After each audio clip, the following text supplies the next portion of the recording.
Example 3. The integral of the quantity 3x minus 2 to the power second. This time we are going to expand the power 2 by using the perfect squared, or 3x minus 2 squared as 3x minus 2 times 3x minus 2 with respect to x. Now we get the integrand as 9x to the second minus 12x plus 4 with respect to x. As we have the integral of the three terms, we are going to find the antiderivative term by term, or we see this as a three indefinite integral with the constant multiple and the power function. So the first one, the integral of 9x to the second, 9 is from the constant multiple. X squared, we're going to apply the power rule. The power 2, so 2 plus 1 divided by 2 plus 1. The second term, the constant multiple, is negative 12 multiplied by x to the power, which is 1, added by another 1, divided by 1 plus 1. And the last term, this is the same as 4 times x to the power 0. So then the antiderivative is 4 multiplied by x to the 0 plus 1 divided by 0 plus 1 and added by c as the family of the antiderivative or all antiderivative. Now we simplify the numbers as 9 over 3 is 3 multiplied by x to the third. 12 over 2 is 6 with a negative sign, x to the power second plus 4 times x plus c.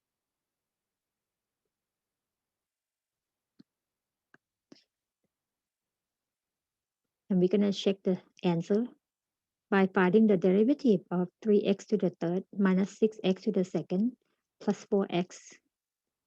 We will get 9x to the second minus 12x plus 4, which is the same as the integrand in an expanded form of 3x minus 2 quantity squared.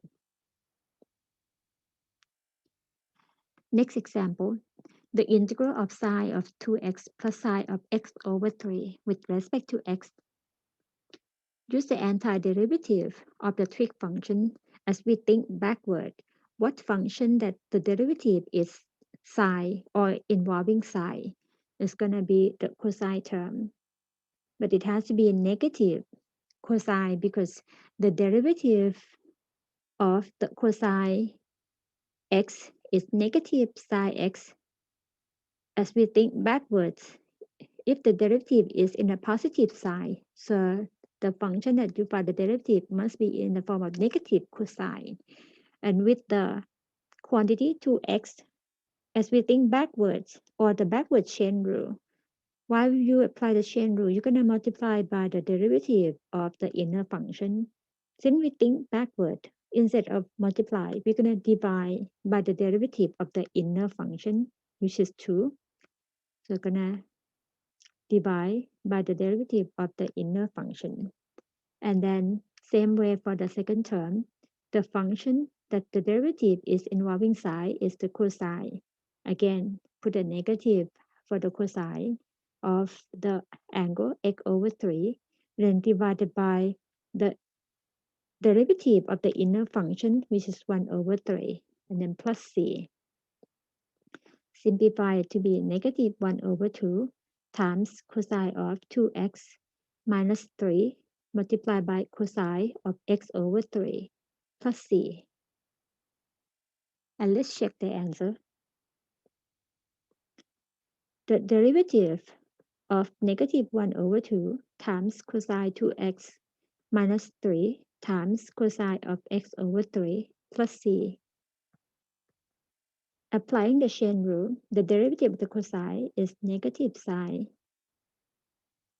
As cosine is the outer function, 2x is the inner function.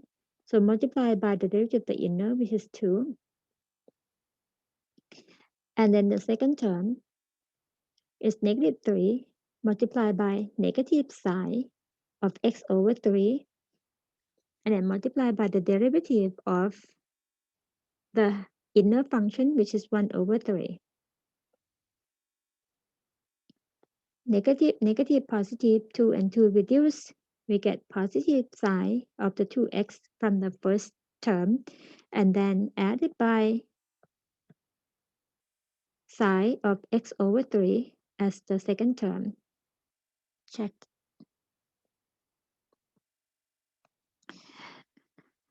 In this example, we have the cosecant squared of the 6x as the integrand. The same question, what function that's its derivative is cosecant squared? As you recall, the derivative of the cotangent x is negative cosecant square x. So that means we're going to have the antiderivative involving the cotangent with the negative inside. So cotangent of the 6x and then multiply by the antiderivative, the derivative of the 6x. It's going to be 6 and then plus c, or the result is negative 1 over 6 multiplied by cotangent of 6x plus c. And verify the answer. If we find the derivative of negative 1 over 6 cotangent of 6x plus c, we will get negative 1 over 6 as the constant multiple. The derivative of the cotangent is negative cosecant square of an angle 6x and then multiplied by the derivative of the 6x, which is 6, and then plus 0. 6 and 6 reduce, negative sign cancel to be positive cosecant squared of 6x, which is the same as the integrand.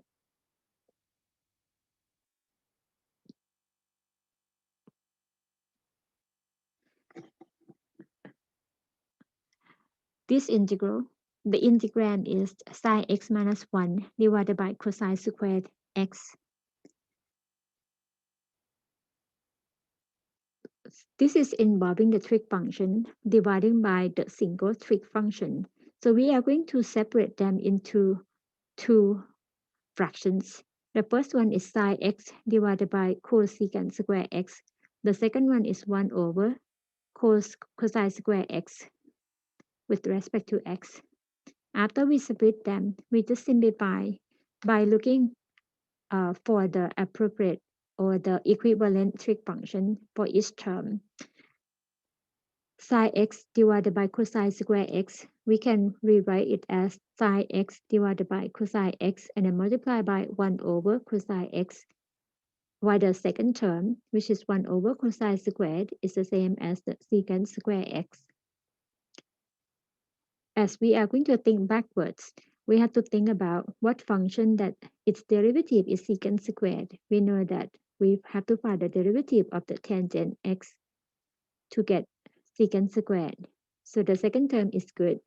The first term, we have to adjust a little bit into the form of the function that we can think about what function that its derivative will be in that form. Sine over cosine is the tangent function. 1 over cosine is the secant function. So the tangent x minus secant x minus secant square. So the tangent x multiplied by secant x minus secant square x with respect to x. Since the second term, we know that it's gonna come out as the antiderivative of the form, the tangent x.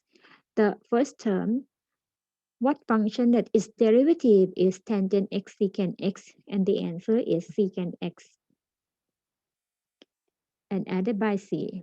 So then the answer or the antiderivative of this expression is secant x minus tangent x plus c.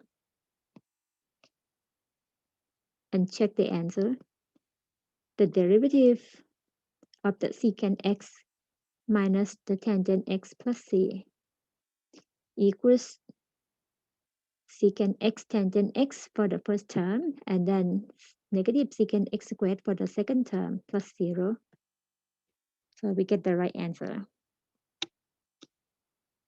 And one more example. The integral of e to the power x plus 3 with respect to x, or the integral of e to the x multiplied by e to the third power with respect to x. If we write in this form, we can see e to the third, which is the constant, treat it as a constant multiple, as e to the power 3 multiplied by the integral of e to the power x with respect to x. Ask question, what function that its derivative is e to the x, which is the same as e to the x and then plus c. And it returns to be the same thing, like e to the x plus 3 plus c for the solution. Check the answer.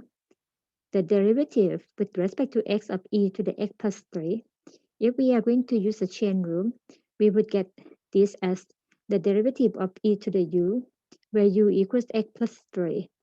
So then the derivative going to be e to the x plus 3 multiplied by 1, which is the derivative of the outer function multiplied by the derivative of the inner function. It turns out to be the same as e to the power x plus 3, or the integrand.